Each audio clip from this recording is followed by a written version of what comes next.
बिस्मिल्लाहिर्रहमानिर्रहीम। अस्सलाम वालेकुम व्यूअर्स। प्रेयर फॉर एग्जाम्स में आपको खुशामदीद कहता हूँ। व्यूअर्स, आज के इस लेक्चर में हम दिसंबर के सेकंड वीक के मोस्ट इम्पोर्टेंट नेशनल और इंटरनेशनल करंट अफेयर्स के एमसीक्यूज़ को कवर करेंगे। पीडीएफ वीडियो की डिस्क्रिप्शन में मैंने दे दी है। पीडीएफ का पासवर्ड मैं आगे चलकर किसी स्लाइड पर आपको बताऊँगा। पासवर्ड को मैंने 3 पार्ट्स में तकसीम किया है। नोट: अगर आपको लेक्चर की पीडीएफ डाउनलोड करने में दुश्वारी का सामना हो तो वीडियो की डिस्क्रिप्शन में एक छोटी सी वीडियो की लिंक दी गई है, उसमें पीडीएफ को डाउनलोड करने का तरीक़ाकार बताया गया है, आप उसको देख सकते हैं। फर्स्ट क्वेश्चन हमारे पास है, who has been made interior minister of Pakistan. Pakistan का वज़ीर दाखिला किन को बनाया गया है? ऑप्शन हमारे पास ए आज़म सवाती, बी अब्दुल हफीज़ शेख, सी शेख रशीद अहमद, डी एजाज अहमद शाह। तो करेक्ट ऑप्शन कौन सा है? किन को वज़ीर दाखिला बनाया गया है? C option is correct, Sheikh Rashid Ahmad को। और 11 दिसंबर 2020 को प्राइम मिनिस्टर इमरान खान ने काबीना में रीशफल किया था। इस रीशफल में शेख रशीद अहमद को इंटीरियर मिनिस्टर बनाया गया, यानी वज़ीर दाखिला। प्रीवियसली शेख रशीद क्या थे? ये रेलवे मिनिस्टर थे। इन्होंने किन को रिप्लेस किया? एजाज अहमद शाह को। और एजाज अहमद शाह जो पहले वज़ीर दाखिला थे, अब इनको कौन सा पोर्टफोलियो दिया गया है? Portfolio of narcotics control. और एजाज अहमद शाह ने किन को रिप्लेस किया? आज़म सवाती को। Azam Swati given portfolio of railway minister. Azam Swati को रेलवे मिनिस्टर का पोर्टफोलियो दिया गया है। प्रीवियसली ये क्या थे? Minister for narcotics control. और इन्होंने किन को रिप्लेस किया है? शेख रशीद अहमद को। और इस रीशफल में प्राइम मिनिस्टर इमरान खान ने हफीज़ शेख को as minister for finance and revenue बनाया है। हफीज़ शेख क्या थे? पहले ये एडवाइज़र ऑन फाइनेंस थे। Though Hafiz is not elected member of parliament, according to Article 91, Clause 9 of the Constitution, any individual who is not part of the parliament can be a minister for 6 months. इसका मतलब है कि आइन के article 91 की शिक number 9 के मुताबिक अगर कोई भी शख्स इलेक्टेड मेंबर ना हो पार्लियामेंट का तो उसे इस आर्टिकल के तहत 6 महीने के लिए वज़ीर बनाया जा सकता है। और ये जो रीशफल है ये पीटीआई की चौथी रीशफल है, यानी चौथी मरतबा पीटीआई ने अपनी काबीना में रद्दोबदल की है। The reshuffle came days after the IHC Islamabad high court ruled that unelected advisers and special assistants could not head government committees. ये रीशफल इस्लामाबाद हाई कोर्ट के फैसले के चंद दिनों बाद दी गई है। उस फैसले के मुताबिक जो अनइलेक्टेड एडवाइज़र्स और स्पेशल असिस्टेंट यानी मामले खसूसी हैं वो गवर्नमेंट की कमेटीज़ को हेड नहीं कर सकते हैं। नेक्स्ट क्वेश्चन हमारे पास है, the first recipient of Pfizer biotech covid vaccine in UK was. Question कह रहा है कि बरतानिया में उस पहले रिसिपिएंट यानी उस पहले शख्स का नाम बताएं जिनको फाइजर बायोटेक की वैक्सीन लगाई गई, यानी पहले किन को लगाई गई उस शख्स का नाम। ऑप्शन हमारे पास A Margaret Amelia, B Ava Cannon, C Margaret Keenan या डी नन ऑफ दीज। तो करेक्ट ऑप्शन कौन सा है इसमें? C option is correct, Margaret Keenan को लगाई गई वैक्सीन। ये उनकी तस्वीर है। The first recipient was Margaret Kennan, a 90-year-old grandmother injected at University Hospital in Coventry, Warwickshire, England में। जबकि दूसरा शख्स कौन था जिसको ये वैक्सीन लगाई गई? While second patient was William Shakespeare, same name as legendary English author William Shakespeare. Remember, COVID-19 vaccine need to be kept at extremely cold temperature of -75 degree Celsius और -103 डिग्री फ़ारेनहाइट। और याद रखें कि कोविड-19 की vaccine को इंतहाई सर्द temperature यानी -75 डिग्री सेल्सियस में रखा जाता है। अगर इसको ये टेम्परेचर ना मिले तो ये वैक्सीन ख़राब हो जाती है। और after first dose of vaccination, जब वैक्सीनेशन का पहला डोज लगता है तो सेकेंड डोज कब लगता है? विद इन 45 डेज़, 45 दिन के अंदर दूसरा डोज लगाना पड़ता है। और हर शख्स को 2 डोजेस लगाने पड़ते हैं। नेक्स्ट क्वेश्चन हमारे पास, आफ्टर यूके देश has become the second country to approve Pfizer vaccine. UK के बाद वो कौन सा दूसरा मुल्क है जिसने फाइजर वैक्सीन को अप्रूव किया है अपने सिटीजन्स के लिए? ऑप्शन हमारे पास A Canada, B USA, C Italy, D Japan. तो करेक्ट ऑप्शन इनमें कौन सा है? A option is correct. Canada. Canada has become the second country after UK to approve the Pfizer COVID-19 vaccine for its citizens on 9 December 2020. 9 दिसंबर 2020 को Canada ने अपने शहरियों के लिए इस फाइजर बायोटेक की वैक्सीन को अप्रूव किया है और vaccine approved for people above 16 years. ये वैक्सीन उन लोगों को लगाई जाएगी जिनकी उम्रें 16 साल से अबव हों। ऑर्डर्ड कितने मिलियन डोजेस ऑर्डर किए हैं? Ordered 6 million doses of vaccine for its citizens. 2 doses of the vaccine will be required for each person. और कैपिटल क्या है कनाडा का? ओटावा। और करेंसी इसकी कैनेडियन डॉलर है। और पीडीएफ पासवर्ड पार्ट 1 क्या है? 206। पीडीएफ पासवर्ड पार्ट 1 206 है। इसके बाकी 2 पार्ट में आगे चलकर आपको बताऊंगा। नेक्स्ट क्वेश्चन हमारे पास है, which nation has become the 4th nation to normalise relations with Israel? उस चौथे मुल्क का नाम बताएं जिसने इसराइल के साथ अपने रिलेशंस नॉर्मलाइज किए हैं, इस्टेब्लिश किए हैं। Option Lebanon, B Morocco, C Syria, D none of these. तो कौन सा वो चौथा मुल्क है जिसने इसराइल के साथ अपने रिलेशंस बहाल किए हैं? Correct option B Morocco. Morocco has become the 4th Arab nation to normalize relations with Israel under a deal brokered with the help of USA this year after UAE, Bahrain and Sudan. UAE, Bahrain और Sudan के बाद Morocco वो चौथा मुल्क, चौथा अरब nation बन गया है जिसने इसराइल के साथ अपने रिलेशंस बहाल किए हैं। एक डील इनके दरमियान हुई है जो अमेरिका ने कराई है। As part of the deal वो डील क्या है? The US has agreed to recognize Morocco's claim over the disputed Western Sahara region, which is the disputed region between the nation and the Algeria-backed Polisario Front, which has been seeking to establish an independent state. यानी इस peace deal के मुताबिक USA ने Morocco के एक claim को agree किया है, यानी उसको एक्सेप्ट किया है। कौन सा क्लेम था? एक डिस्प्यूटेड रीजन पर, वेस्टर्न सहारा रीजन पर उसके क्लेम को एक्सेप्ट किया है जो एक डिस्प्यूटेड रीजन है। Overall Morocco is the 6th nation to recognise Israel. Overall बात करें तो मोरक्को 6ठा मुल्क है जिसने इसराइल को रिकग्नाइज किया है। इससे पहले इजिप्ट ने 1979 को, अर्दन ने 1994, यूएई, बहरीन, सूडान, मोरक्को ने 2020 में, यानी ये टोटल 6 मुल्कों ने इसराइल के साथ अपने रिलेशंस नॉर्मलाइज किए हैं। और मोरक्को की कैपिटल का नाम रबात और इसकी करेंसी दिरहम है। नेक्स्ट क्वेश्चन हमारे पास है, the government of Pakistan will implement single national curriculum in primary classes from. Government of Pakistan single national curriculum primary classes में कब इम्प्लीमेंट करेगी, यानी यकसां निसाब तालीम? ऑप्शन हमारे पास 2021, 2023, सी 2022, डी 2024। तो कब ये सिंगल नेशनल करिकुलम इम्प्लीमेंट किया जाएगा प्राइमरी क्लासेस में? करेक्ट ऑप्शन 2021 में। The single national curriculum SNC is all set to be implemented in the coming academic session in phases. इस SNC को आने वाले एकेडमिक सेशन में फेजेस में तकसीम किया गया है। और government ordered the publication of text books for the purpose. इस मकसद के लिए गवर्नमेंट ने किताबों की पब्लिकेशन के लिए भी ऑर्डर दे दिए हैं। इसको 3 फेजेस में तकसीम किया गया है। फर्स्ट फेज़ में क्या होगा कि प्राइमरी लेवल यानी क्लास 1 से 5th तक इसका एकेडमिक सेशन कब शुरू होगा? 2021। यानी तमाम पाकिस्तान के तमाम स्कूलों, कॉलेजों, मदारिस वगैरह में यकसां तालीम होगा, यकसां निसाब तालीम।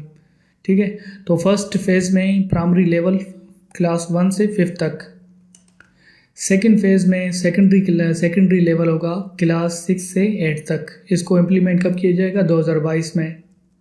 फिर थर्ड फेज़ होगा और फाइनल फेज़ इसको 2023 में इम्प्लीमेंट किया जाएगा। ये क्लास 9 से क्लास 12 तक होगा। और इसका मकसद क्या है इस सिंगल नेशनल करिकुलम का? To provide equal opportunities and to end class based educational system. और गवर्नमेंट ने कहा है that the SNC complies with the international standards. Even Cambridge has endorsed it. Next question हमारे पास है recently who has been named as the country's new ambassador for UAE. Pakistan का नया ambassador for UAE किन को बनाया गया है, किन को अपॉइंट किया गया है? Option Afzal Mahmood, B Chaudhry Afzal Tariq, C Mohammad Tariq Aiwan, D none of this. तो किन को बनाया गया है? अफजल महमूद को। Afzal Mahmood has been appointed as the country's new ambassador to UAE on 7 December 2020। इन्होंने किन को रिप्लेस किया है? गुलाम दस्तगीर को, जिन्होंने हाल ही में रिटायरमेंट दी है। नेक्स्ट क्वेश्चन है Sheikh Sabah Al Khalid Al Sabah has been reappointed prime minister of. Question कह रहा है कि Sheikh Sabah Al Khalid Al सबा को किस मुल्क का प्राइम मिनिस्टर दोबारा अपॉइंट किया गया है, रीअपॉइंट किया गया है? ऑप्शन हमारे पास Libya, B Oman, C Kuwait, D none of this. तो करेक्ट ऑप्शन कुवैत का दोबारा रीअपॉइंट किया गया है। Kuwait emir Sheikh Nawaf Al Ahmad Al Sabah reappointed Sheikh Sabah Al Khalid Al Sabah as prime minister of the nation on 8 December 2020। 8 December 2020 को इनको reappoint किया गया है। और इनके जो पार्लियामेंट्री इलेक्शंस हुए थे वो 5 दिसंबर 2020 को हुए। 326 candidates running for 50 seats in the elections. और कुवैत के कैपिटल का नाम कुवैत सिटी है और उसकी करेंसी कुवैती दीनार है। नेक्स्ट क्वेश्चन हमारे पास है on 11 March 2021 how many senators will retire from the senate. 11 मार्च 2021 को सेनेट के कितने सेनेटर्स रिटायर होंगे? Option 47 senators, B 60 senators, C 52 senators, D none of this. तो कितने सेनेटर्स रिटायर होंगे 11 मार्च 2021 को? C option is correct, 52 senators retire होंगे। On 11th March 2021, 52 senators will retire after completing their 6 years from 103 member Senate.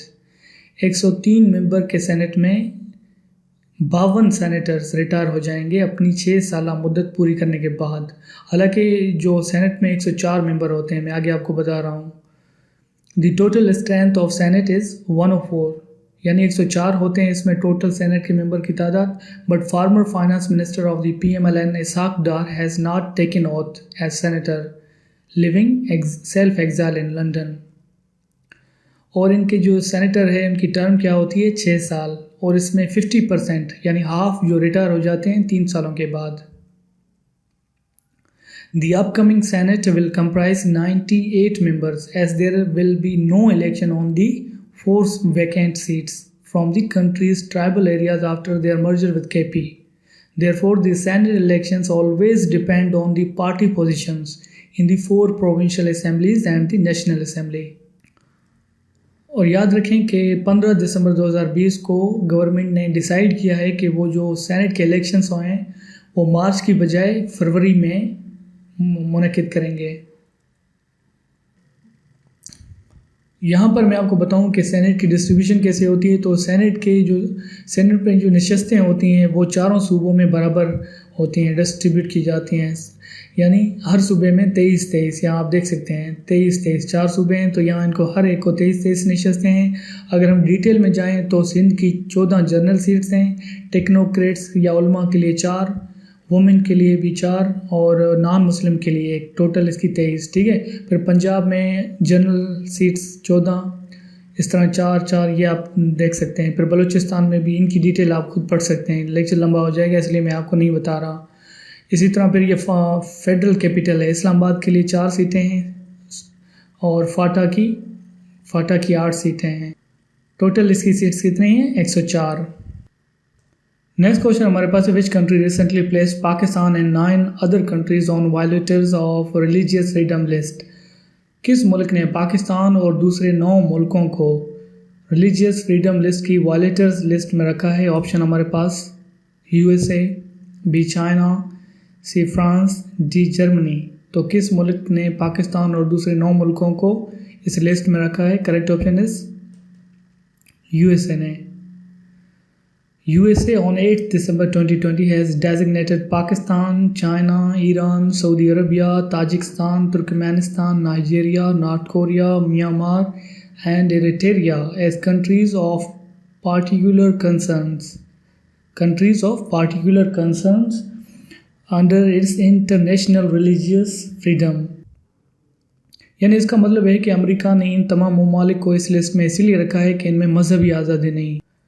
लेकिन बाद में 10 दिसंबर 2020 को अमरीकी सदारती इस्तिस्ना के ज़रिए इन तमाम ममालिक को सैंक्शन से हटा दिया गया। यानी इनमें कौन से थे? एक पाकिस्तान और दूसरी 4 और कंट्रीज़, जिसमें सऊदी अरबिया, नाइजीरिया, ताजिकिस्तान और तुर्कमेनिस्तान है। यहाँ पर मैं बहुत हैरान हूँ कि इंडिया को इस लिस्ट में शामिल नहीं किया गया। छोड़ें इसको, बहस को हम छोड़ते हैं, लेक्चर बड़ा हो जाएगा। नेक्स्ट क्वेश्चन हमारे पास है, this 62nd Gwadar day was celebrated across Pakistan on 62वां गवादर डे पाकिस्तान में कब सेलिब्रेट किया गया? ऑप्शन हमारे पास 9 दिसंबर 2020, 7 दिसंबर 2020, सी 8 दिसंबर 2020 या डी नन ऑफ दीज। तो करेक्ट ऑप्शन 8 दिसंबर 2020 को। On 8 December 2020, 62nd Gwadar Day was celebrated across Pakistan, and this day is celebrated every year to mark the merger of Gwadar with Pakistan. Historically, अगर तारीखी लिहाज से देखा जाए तो Pakistan purchased Gwadar for $3 million from Oman on 18 September 1958, 1958 यहाँ पर ये लिखा हुआ है। तो and officially it became part of Pakistan. Officially ये 8 दिसंबर 1958 को पाकिस्तान का हिस्सा बना। The purchase of Gwadar from Oman was an act of great wisdom by government of Pakistan as US purchased Alaska from Russia. और उस वक्त प्राइम मिनिस्टर फिरोज़ खान नून ने negotiated the purchase of Gwadar from the सुल्तान। अगर हम location की बात करें तो Gwadar is strategically located at the apex of Arabian Sea and the mouth of Persian Gulf. ये बलूचिस्तान में है।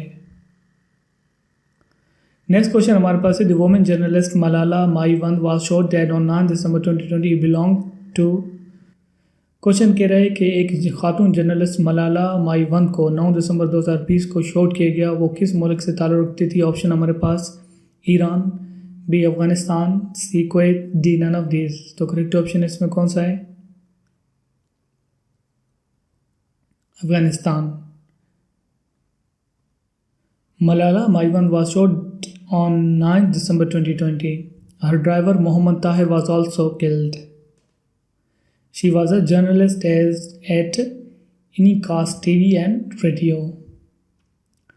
Next question हमारे पास है, Global Teacher Prize 2020 was won by Ranjit Singh Disale. He is from। Question कह रहा है कि global teacher prize day 2020 Ranjit Singh Disale ने जीता, ये किस मुल्क से ताल्लुक़ रखता है? Option Sri Lanka, B India, C Bhutan, D none of this. तो correct option India. He won $1 million the Global Teacher Prize 2020 on 3rd December 2020. इनको ये प्राइज़ क्यों दिया गया? Prize given for promoting girls education at a village school in Maharashtra, western India. Next question हमारे पास, what is the new height of Mount Everest? Mount Everest की new height कौन सी है? ऑप्शन हमारे पास ये हैं। तो इसमें करेक्ट ऑप्शन कौन सा है? करेक्ट ऑप्शन इज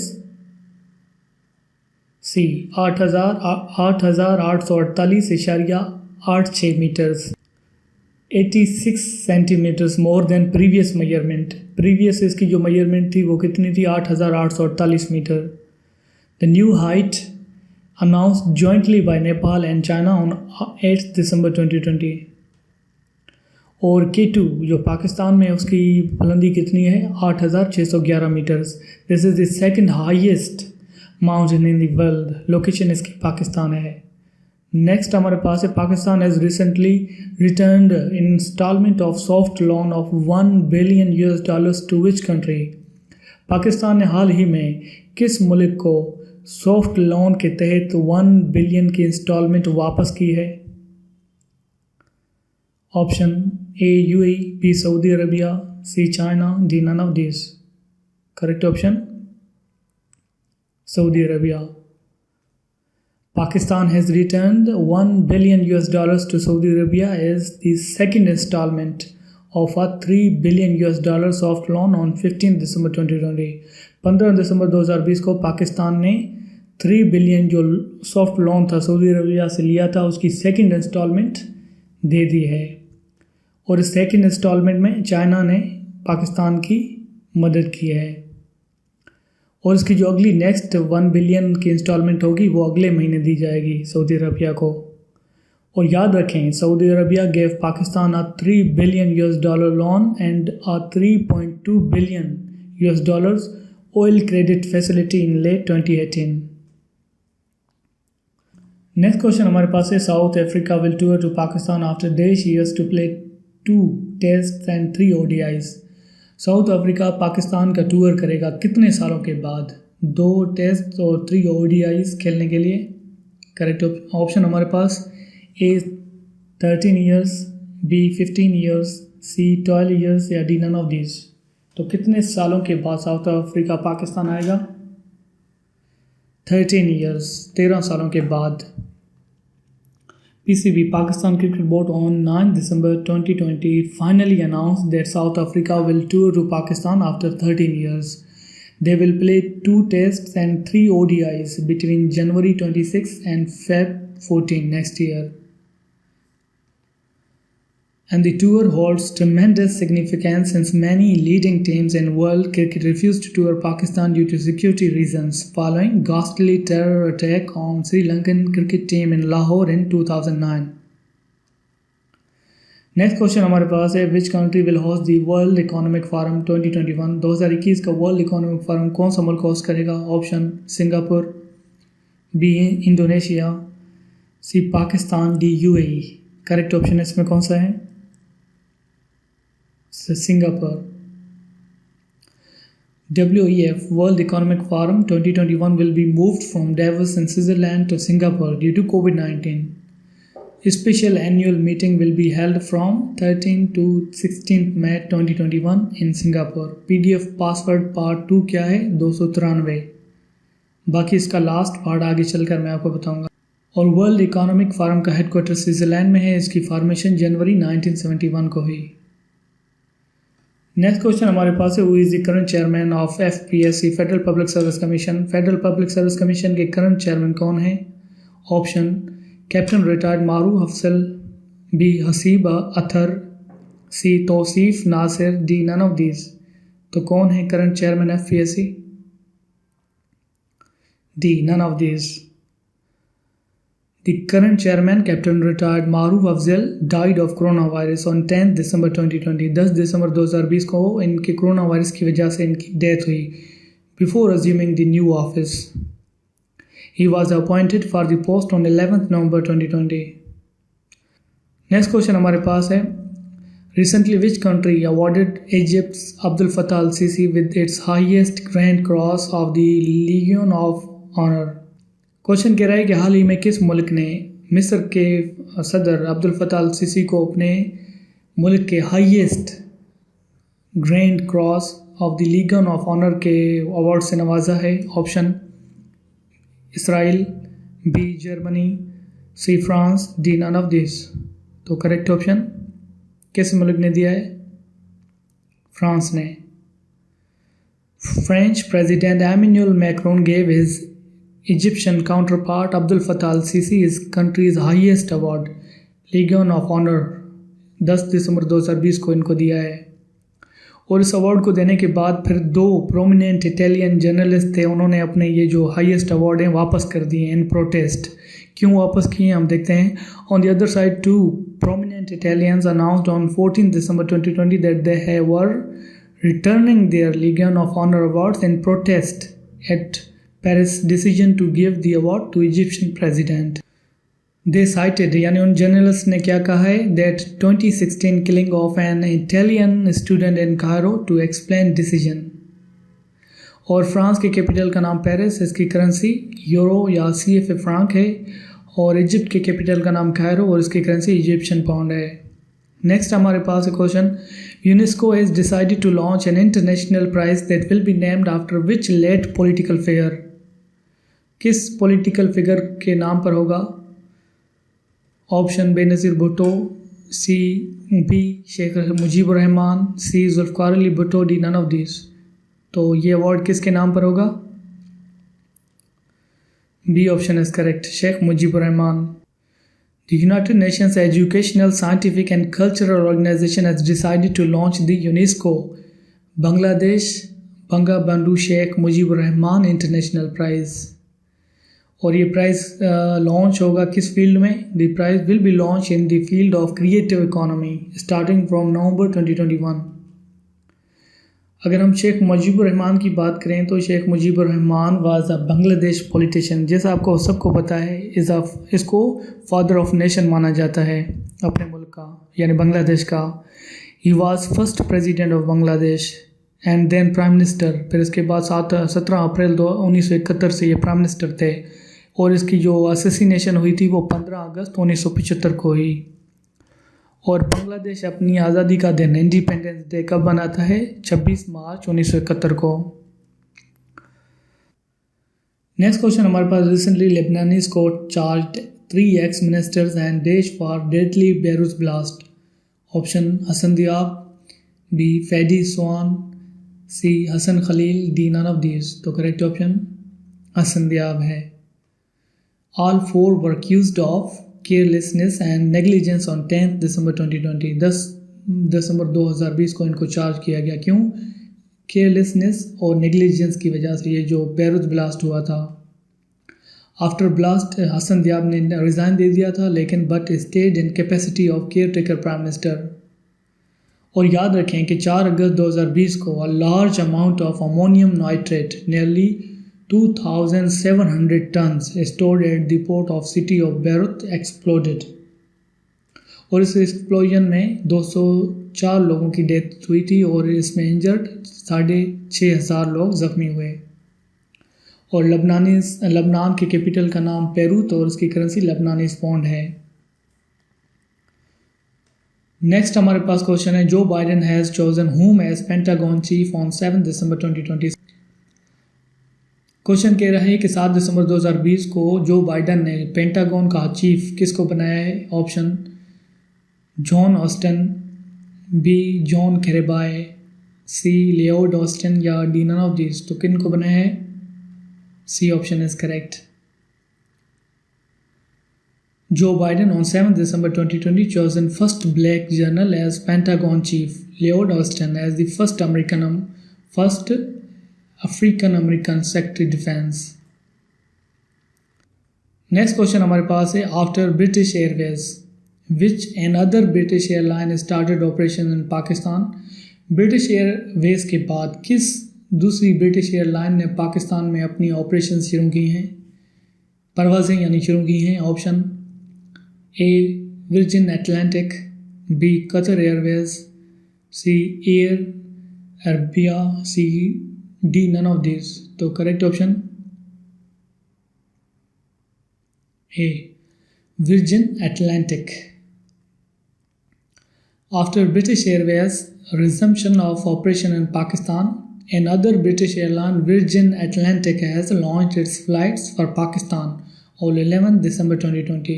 और इसकी जो पहली फ़्लाइट थी वो मैनचेस्टर से इस्लामाबाद एयरपोर्ट पहुंची। नेक्स्ट क्वेश्चन हमारे पास है, which nation has successfully activated its artificial sun. मसनूई सन किस मुल्क ने सक्सेसफुली एक्टिवेट किया है? Option South Korea, B Russia, C China, D France. तो correct option C China. China successfully activated its nuclear-powered artificial sun HL-2M tokamak reactor for the first time on 4 December 2020। It is called as artificial sun। इसको artificial sun इसीलिए कहा जाता है because of the enormous heat and power it produces। Next question है, veteran footballer Paolo Rossi passed away at the age of 64 he was from. मशहूर footballer Paolo Rossi की death 64 years में हुई, वो किस मुल्क से ताल्लुक़ रखता था? Option Brazil, B Russia, C Germany, D Italy. Correct option इसमें क्या है? इटली से उसका ताल्लुक़ था, ये उसकी पिक है। फिर नीचे ये दूसरे प्लेयर की मैं आगे चलकर आपको बताता हूँ। ये पाउलो रूसी की डेथ 10 दिसंबर 2020 को 64 साल की उम्र में हुई। इनकी डेथ की वजह क्या थी? इनक्यूरेबल डिजीज़, लाइलाज मर्ज से इनकी डेथ हुई है। और पाउलो रूसी से 2 हफ्ते पहले किन की डेथ हुई थी? वो भी फुटबॉलर था, उसका नाम क्या था? Diego Maradona. इसकी डेथ 26 नवंबर 2020 को हुई। नेक्स्ट क्वेश्चन है, president doctor Arif Alvi approved anti rape ordinance on. Doctor Arif Alvi ने एंटी रेप ऑर्डिनेंस कब अप्रूव की? तो करेक्ट ऑप्शन इसमें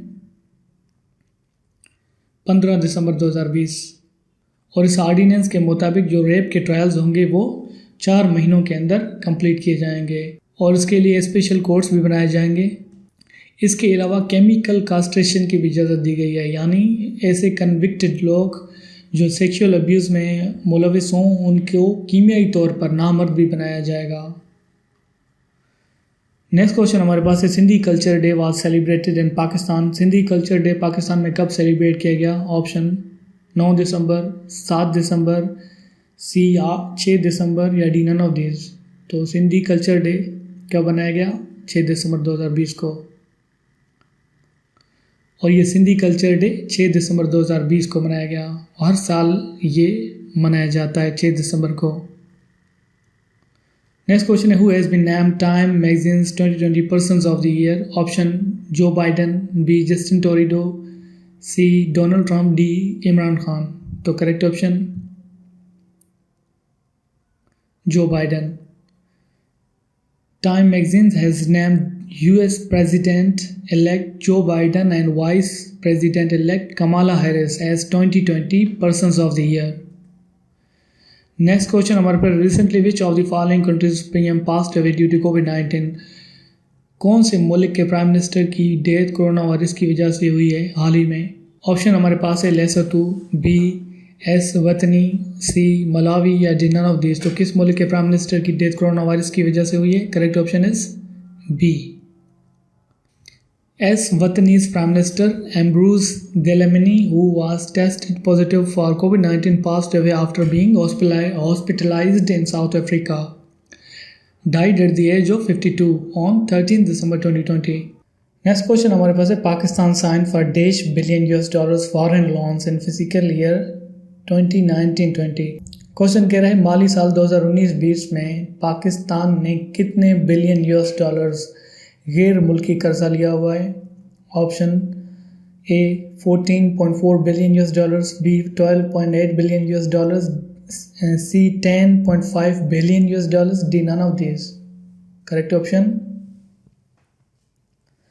10.5 billion $। According to annual report of Foreign Economic Assistance 2019-20 released by Minister of Economic Affairs, PTI government contracted $10.447 billion loans from multinational institutions and commercial banks. PDF password part 3 क्या है? 880। इसके तीनों ऐसे अभी complete हो गए। In password enter करते वक्त आपने स्पेस नहीं देनी और इनको मिलाकर लिखना है, तब आपका पासवर्ड काम करेगा। नेक्स्ट क्वेश्चन हमारे पास है, what is the name of Indian army chief who recently visited Saudi Arabia and UAE on 8 December 2020। 8 December 2020 को इंडिया के आर्मी चीफ का नाम बताएं जो सऊदी अरबिया और UAE के विज़िट पर थे। करेक्ट ऑप्शन इसमें क्या है? C Manoj Mukund Naravane. Manoj Mukund Naravane, Indian army chief, was recently on visit to Saudi Arabia and UAE on 8 December 2020। Next question हमारे पास है, Pakistan recently backed which nation's decision to move International Court of Justice against blasphemous French cartoons. Option Egypt, Saudi Arabia, Kuwait, D none of this. Correct option is Egypt. Pakistan Ulama Council Chairperson and Special Representative to PM on Religious Harmony, Hafiz Muhammad Tahir Mahmood Ashrafi, said that Pakistan supports the decision of Egypt's Al-Azhar Mosque decision to move the ICJ against blasphemous caricatures in France. Next question है, which country will have 30% electric vehicles by 2030? 2030 तक किस मुल्क में 30% गाड़ियाँ electric vehicles होंगी, यानी बिजली से चलने वाली होंगी? Option A India, B UAE, C Pakistan, D none of this.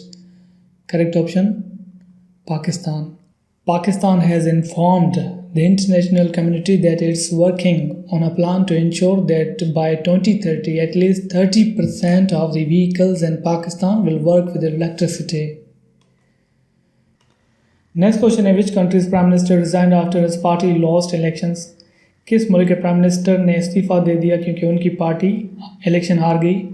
Option Sudan, B Kuwait, C Romania, D none of this. तो correct option Romania. Romanian Prime Minister Ludovic Orban resigned on 7 December 2020 after his Liberal Party UBL lost parliamentary elections. और capital क्या है Romania का? Bucharest, और उसकी currency Romanian leu है। Next question है, recently PIA started operating flights from Quetta to. हाल ही में PIA ने अपनी ऑपरेशंस कोयटा से किस और शहर के लिए शुरू किए हैं? ऑप्शन काबुल, गवादर, तुर्बत या D none of this. Correct option Turbat. Pakistan international airline started operation flights from Quetta to Turbat on 10 December 2020. क्यों? To facilitate the resident of southern Balochistan would operate flights 2 times a week in the route. Next question है, PM Khan inaugurated which private airline on 9 December 2020? 9 दिसंबर 2020 को prime minister Imran Khan ने किस private airline को inaugurate किया? Option हमारे पास इजवेरी airline, Pakistan airline, C air Sial या D none of this. Correct option air Sial. Prime minister ने 9 दिसंबर 2020 को इसको इनॉग्रेट किया। It is the country's 3rd private airline. Air Sial के चेयरमैन का नाम फजल जिलानी है। और air Sial has also offered free ticket to person carrying coffin. और एयर सियाल ने ये भी अनाउंस किया है कि ऐसे लोग जिनके साथ मैयत हो तो उनको फ्री में टिकट दिया जाएगा। कॉफिन विद 1 person, यानी उन कॉफिन के साथ 1 person हो तो फिर उनको फ्री टिकट दिए जाएंगे। नेक्स्ट क्वेश्चन हमारे पास है, what was the name of deputy governor of Kabul who was killed in bomb attack? Kabul के उस डिप्टी गवर्नर का नाम बताएं जिनकी अभी हाल ही में बॉम्ब अटैक में डेथ हुई थी। Option Suleman Mohibbi, B Mohibullah Mohibbi, C Malik Suleman, D none of this. तो correct option B. Kabul deputy governor Mahbubullah Mohibbi was killed on 15 December 2020 in a bomb attack in Kabul. Thanks for watching my lecture. Please like, share and subscribe to my YouTube channel. Pray for exams.